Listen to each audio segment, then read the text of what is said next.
మనకి నిన్న ఇంగ్లాండ్ మీద శుభ్మన్ గిల్ ఏకంగా 269 రన్స్ కొట్టాడు కదా. మరి ఈ 269 రన్స్ కొట్టిన తర్వాత మీ అందరికీ ఒక డౌట్ ఎరైజ్ అయి ఉండాలి. ఏంటంటే అరే శుభ్మన్ గిల్లే 269 రన్స్ కొట్టాడంటే మరి ఇండియన్ టీం తరపున టెస్ట్ క్రికెట్లో హయ్యెస్ట్ ఇండివిజువల్ స్కోర్ కొట్టింది ఎవరు, అలాగే శుభ్మన్ గిల్కి హయ్యెస్ట్ ఇండివిజువల్ స్కోర్కి మధ్యలో ఎంతమంది బ్యాట్స్మెన్స్ ఉన్నారు అనే డౌట్ మీకు వచ్చి ఉండదు కదా.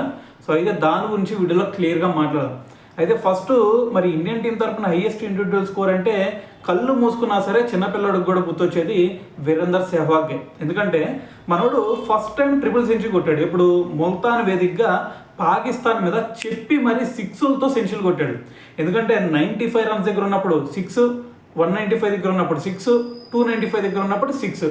ఆ మ్యాచ్ ఎవ్వడు కూడా మర్చిపోడు చెప్పాలంటే. సో దాని తర్వాత ఓవరాల్గా చూసుకుంటే 309 రన్స్ కొట్టాడు. మరి ఈ రికార్డ్ని ఎవరు బ్రేక్ చేయలేరు అనుకున్నారు అప్పుడు.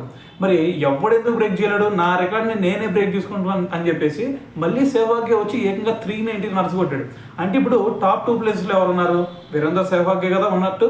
సో దాని తర్వాత థర్డ్ ప్లేస్లో వచ్చేసరికి ఇండియన్ టీం తరఫున సెహ్వాగ్ తప్పితే ఎవరు కొట్టలేరా 300 అని చెప్పేసి అప్పుడు కరుణ్ నాయర్ వచ్చాడు.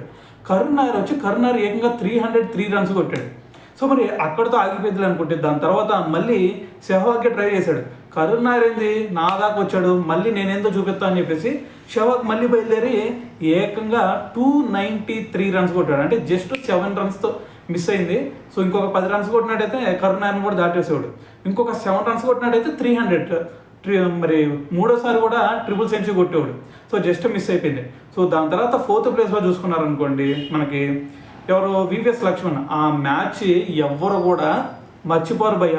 ఆస్ట్రేలియా మీద ఒంటరి పోరాటం చేసి ఏకంగా 281 రన్స్ కొట్టాడు. అర్థం చేసుకోండి, ఒకసారి ఆ మ్యాచ్ వెళ్ళి చూడండి, మైండ్ స్టన్ అయిపోయింది మీకు. సో దాని తర్వాత ప్లేస్లో చూసుకున్నారనుకోండి రాహుల్ ద్రావిడ్. సో మనోడు 270 రన్స్ కొట్టాడు. సో ద్రావిడ్ తర్వాత మనకి శుభ్మన్ గిల్ 269 రన్స్తో అయితే ఉన్నాడు అనమాట. సో మరి మిమ్మల్ని ఎవరైనా సరే ఈ రోజు నుంచి అరే మరి ఇండియన్ టీం తరపున టెస్ట్లో హైయెస్ట్ స్కోర్ కొట్టిన టాప్ 7 బ్యాట్స్మెన్స్ ఎవరా అని అడిగారు అనుకోండి, ఈ పేర్లు చూపించండి, ఓకేనా.